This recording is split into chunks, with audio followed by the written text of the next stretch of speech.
Ukraine पिछले 72 घंटे से क्रीमिया पर हमले कर रहा है। क्रीमिया पर रूसी नेवल पोर्ट के अलावा ऑयल डिपो पर ड्रोन स्ट्राइक की गई और साथ ही क्रीमिया को तबाह करने के लिए जबरदस्त घेराबंदी कर ली गई है।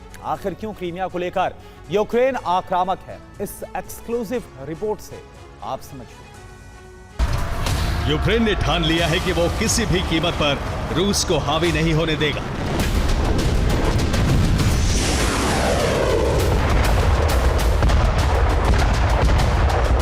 पुतिन के प्लान विंटर को विफल करके रहेगा यूक्रेन।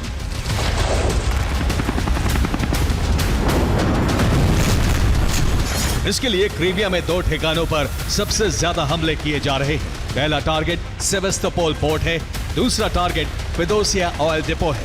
यूक्रेन ने तबाही मचाकर यह साबित किया है कि वो क्रीमिया को भूला नहीं।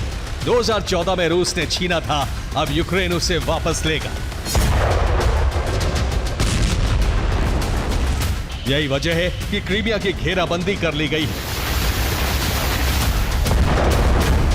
ओडेसा से लगातार क्रीमिया पर ड्रोन स्ट्राइक की जा रही है। इसके अलावा सी ड्रोन से भी सेवेस्तोपोल पर हमले हो रहे हैं। फेदोसिया ऑयल डिपो पर तीसरे दिन हमले किए गए। कामिकाज़े ड्रोन से फेदोसिया डिपो में भारी तबाही हुई है। हमले की सैटेलाइट इमेज भी सामने आई है। तस्वीरों में दिख रहा है 6 फ्यूल टैंक पूरी तरह से ध्वस्त हो चुके हैं। इसके अलावा डिपो के बड़े हिस्से को भी नुकसान हुआ है।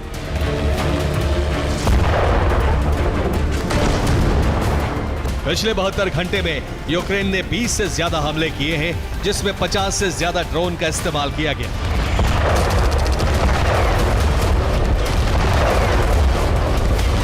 ब्रसेल्स में हुई मीटिंग में ही तय कर लिया गया था कि यूक्रेन को ज्यादा से ज्यादा हथियार सप्लाई किए जाएंगे, जिससे वो सर्दियों में भी युद्ध में बना रहे। इसके लिए यूक्रेन ठीक वैसा ही पैटर्न अपना रहा है जिस पैटर्न से रूस हमले कर रहा है।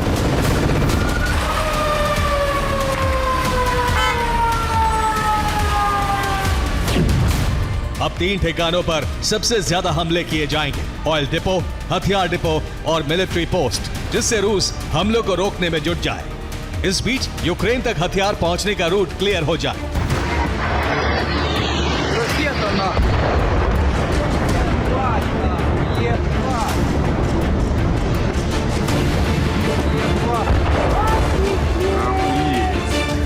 ऐसे में एक ऐसी जगह यूक्रेन को चाहिए थी जिसे रूस बिल्कुल भी अनदेखा नहीं कर सकता।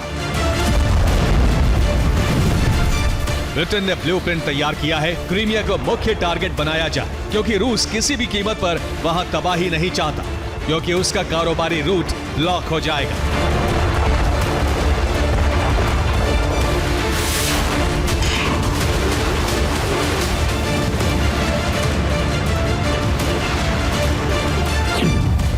रूस काला सागर रूट से अफ्रीका, यूरोप और एशिया तक माल भेजता है। काला सागर में उसके 2 प्रमुख बंदरगाह हैं, नोवरोसिस्क और सेवेस्तोपोल, जहां से कार्गो शिप काला सागर से होते हुए तुर्की के पास बॉस्फोरस स्ट्रेट को पार करते हैं। बॉस्फोरस स्ट्रेट तुर्की के कंट्रोल में है। बॉस्फोरस स्ट्रेट से शिप डार्डानेल्स स्ट्रेट होते हुए मरमरा सागर तक पहुंचते हैं। डार्डानेल्स स्ट्रेट भूमध्य सागर का एंट्री पॉइंट है। भूमध्य सागर से रूस मध्य पूर्व देशों और उत्तरी अफ्रीकी देशों तक कारोबार करता है। ये अफ्रीका तक पहुंचने का अहम समुद्री मार्ग है।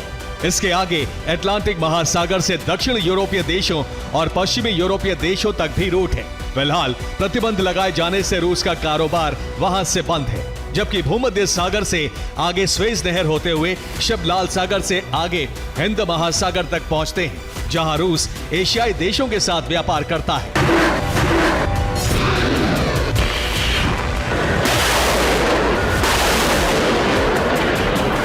काला सागर के इन तमाम समुद्री रूट को नेटो ब्लॉक करना चाहता है। इसके लिए क्रीमिया पर कब्जे की तैयारी है। साथ ही रूस हमले रोकने के लिए पूरी ताकत लगाएगा, जिससे वो यूरोपीय देशों में ड्रोन घुसपैठ नहीं करा पाएगा और यूरोपीय देशों को सुरक्षा मजबूत करने का वक्त मिल जाएगा। Bureau report, TV9 Bharatvarsh.